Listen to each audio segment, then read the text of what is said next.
mesdames et messieurs de la presse. Je suis Jean-Valentin Leyama, coordonnateur de la campagne Touche pas à ma terre. J'ai à ma droite Franck Djimbi, qu'on ne présente plus. À ma gauche, Marc Kona, que l'on ne présente pas non plus. Nous nous sommes retrouvés aujourd'hui pour échanger avec vous sur cette opération suite à la décision du Conseil des ministres du 2 octobre courant visant à transférer à la CDC, la Caisse de dépôt de consignation, l'ensemble des titres fonciers de l'État. Nous avons estimé que cette opération comportait des risques énormes au plan constitutionnel, au plan juridique, au plan foncier. Dans le cadre, n'est-ce pas, de cette opération, nous estimons que les intérêts des populations risquent d'être menacés. Et c'est pour cela que nous avons lancé cette campagne.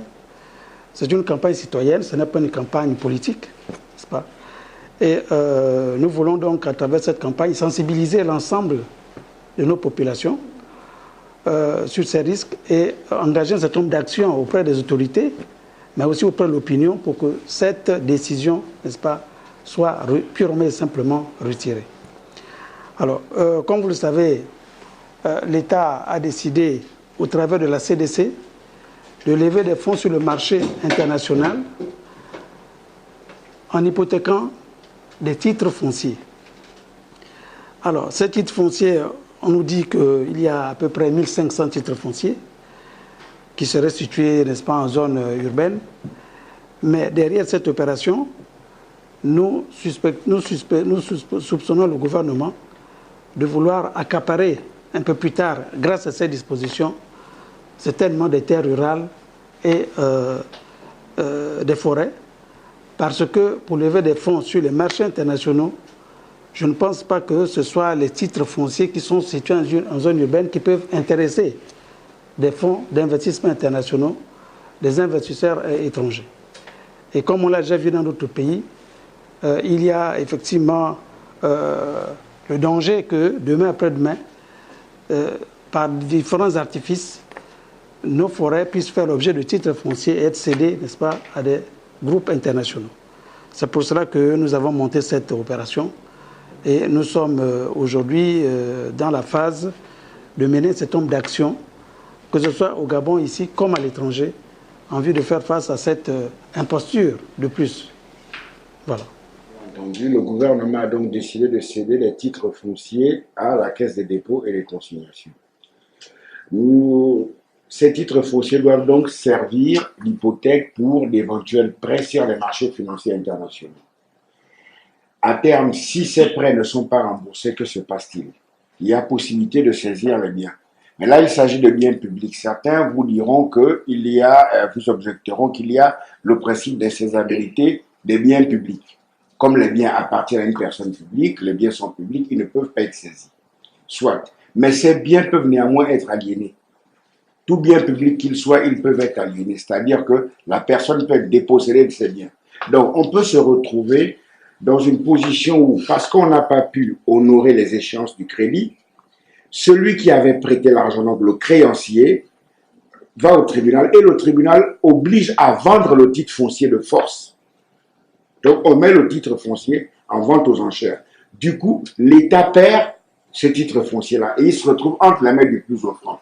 Naturellement, comme il s'agit là des marchés financiers, entre les fonds de pension, les fonds d'investissement, les banques étrangères, les multinationales étrangères, vous comprenez bien que le plus offrant, ça risque pas d'être national. Que ce sont les titres fonciers qui risquent de tomber dans l'escarcelle de multinationales étrangères.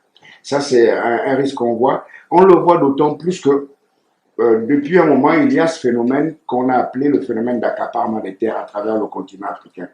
C'est un phénomène qu'on a noté dans certains pays, en République démocratique du Congo, on a vu ça au Mozambique, on a vu ça à Madagascar. À Madagascar, d'ailleurs, ça a été à l'origine du départ de Marc Ravalomanana du pouvoir, parce que justement, le Sud-Coréen Daewoo avait acquis, pour une période de 99 ans, en plein territoire malgache, un titre foncier sur un terrain aussi grand que la moitié de la Belgique. Aussi grand que la moitié de la Belgique. Donc, On sait qu'en ce moment, il y a tous ces problèmes de plantation pour la fabrication des agrocarburants. Plantation pour les agrocarburants. Ces plantations-là ont besoin de vastes étendues de terre. Et ces vastes étendues de terre ne se trouvent pas en zone urbaine. Elles se trouvent forcément en zone rurale. Il y a donc risque à ce moment-là que ces titres fonciers ne passent entre les mains de multinationales étrangères. Donc, des portions du domaine forestier rural gabonais ne passent sous le contrôle de multinationales étrangères. Et comme chacun d'entre vous le sait, nos villages, vos villages sont situés en zone rurale, mais nos villages n'ont pas de titre foncier. Nos villages n'ont pas de titre foncier. Donc, si d'aventure un de nos villages se trouvait dans un de ces titres fonciers, il peut se retrouver demain entre les mains d'une multinationale étrangère. Voilà, entre autres, les risques qu'on a pu identifier. Maintenant, après, il y a aussi le risque, bien entendu, le risque financier. Le risque financier qui est que l'État gabonais est une personne morale différente de la CDC. Mais l'État gabonais a un taux d'endettement aujourd'hui qui est aussi à peu près autour de 63%, je crois. 65%. 65%. Donc, l'État gabonais n'est plus assez crédible pour s'endetter sur les marchés financiers internationaux. Comme la CDC a une personnalité juridique distincte de l'État gabonais utilise la CDC pour que la CDC aille s'endetter en lieu et place de l'État. Comme la dette de la CDC ne sera pas comptabilisée dette de l'État, eh bien, on continue à endetter le Gabon à travers la CDC. C'est donc une espèce de tour de passe-passe. Je crois que nous avons là une opportunité pour que le gouvernement, à travers cette action, publie aujourd'hui les 1500 titres fonciers dont le directeur de la CDC a parlé. Pourquoi? Pour ceux qui sont encore plus jeunes, quand nous allions à la foire, c'était des occasions mémorables. Et aujourd'hui, on a détruit la foire. On nous a fait comprendre que cet établissement sera bâti sur un autre site, parce que le site était devenu beaucoup plus étroit. On nous a indiqué le fameux jardin botanique. Et sur le jardin botanique aujourd'hui, ce n'est pas un établissement public, c'est un site privé qui est exploité par les privés. Et pourtant, on nous a présenté ce site comme étant un terrain de l'État. Je peux vous citer des exemples. Aujourd'hui, on nous dit que la cité de démocratie est un bien de l'État. C'est ce qu'on nous dit.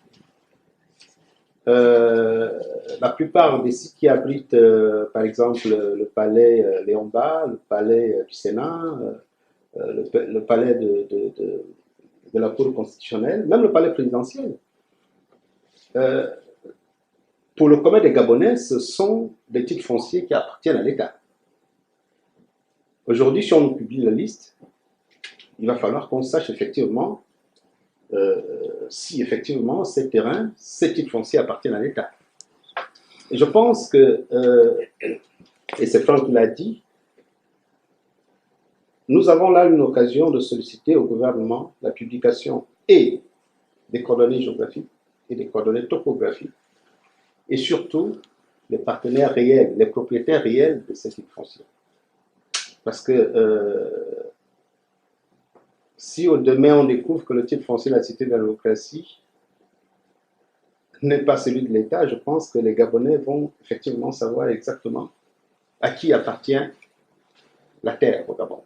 Est-ce que la terre appartient à l'État ou la terre appartient aux individus qui, effectivement, sont au pouvoir depuis 50 ans et qui s'accaparent toutes les portions de terrain. Voilà une occasion que nous avons pour que le gouvernement nous publie les fameux 1500 titres fonciers.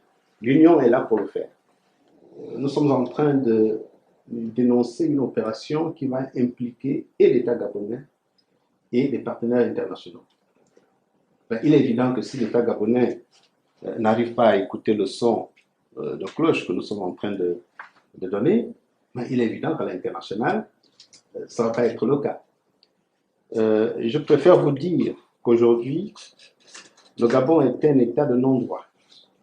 Mais les multinationales, que ce soit les multinationales ou les banques, sont soumis à certaines exigences en termes de responsabilité sociétale de ces entreprises. Par exemple, en Europe, vous avez la directive européenne sur la responsabilité sociétale des entreprises européennes. Aux États-Unis, vous avez la loi Dodd-Frank qui concerne, disons, tout ce qui touche au respect des droits des populations, au respect de l'environnement et surtout à la lutte contre la corruption. Quelque part, la question de la terre est très sensible. Il y a des guerres. La Première Guerre mondiale, mon Dieu, c'était une question de terre.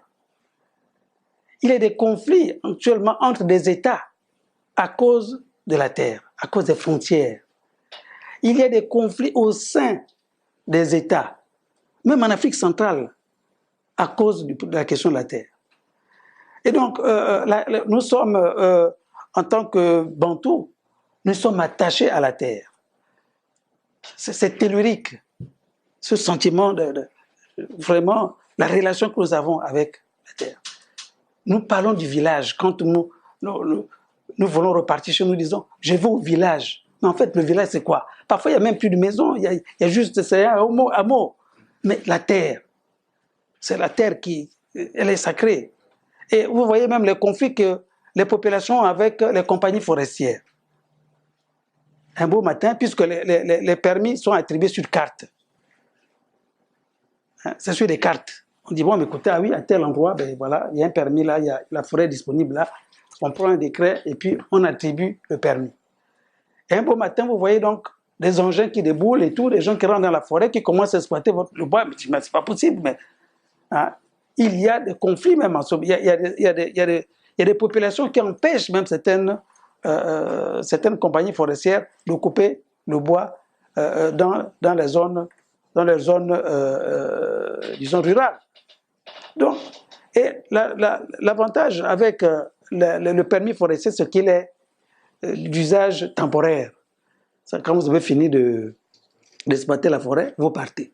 Mais dans le cas qui nous concerne, la cession sera définitive. Et l'acquéreur pourra en faire l'usage qu'il veut. C'est ça là justement déjà c'est ça le danger. Donc nous avons un certain nombre d'actions au Gabon comme à l'international, même si notre ami de gauche a été interdit de passeport. Mais nous, dans notre communication, nous ne disons pas que les titres ont été cédés. C'est bien un transfert. On a dit un transfert à titre gracieux. Mais nous parlons des risques. Puisque ces titres sont transférés à la CDC pour que la CDC les mette en hypothèque au moment où l'État voudra emprunter. N'est-ce pas? Bien. Donc le risque de cession, il est ultérieur. Et comme vous savez, notre État est très, très mauvais payeur. Puisque la dette aujourd'hui qui est de plusieurs milliers de francs CFA, cette dette-là n'est pas constituée que du principal. L'essentiel aussi de cette dette est constitué des pénalités pour non-paiement. Et souvent ces pénalités-là se chiffrent aussi en milliards, n'est-ce pas? Donc, si l'État, et comme nous l'observons, les PME gabonais sont là pour témoigner que l'État a beaucoup de mal à payer sa dette intérieure. La dette extérieure, il y a des pressions effectivement pour qu'elle soit payée, notamment à travers le FMI. Mais rien ne garantit que ces fonds-là que l'État va emprunter seront remboursés à bonne date. Et que donc, ces hypothèques-là vont être mises en œuvre par les acquéreurs. C'est aussi simple que cela. Donc, le risque donc, est celui-là. Le risque de cession, il est ultérieur. Voilà pourquoi c'est dès maintenant que nous devons, n'est-ce pas, tirer la sonnette d'alarme.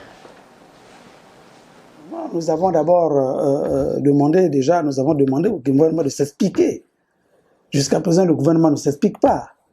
Le gouvernement ne communique pas, n'est-ce pas?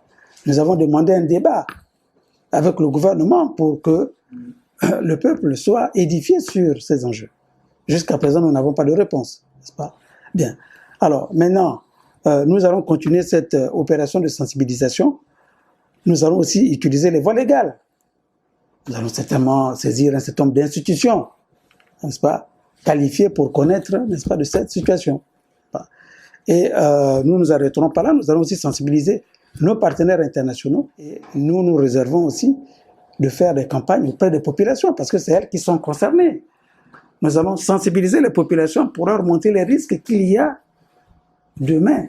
Certainement dans un avenir proche, les risques qu'elles courent de se voir déposséder leurs terres.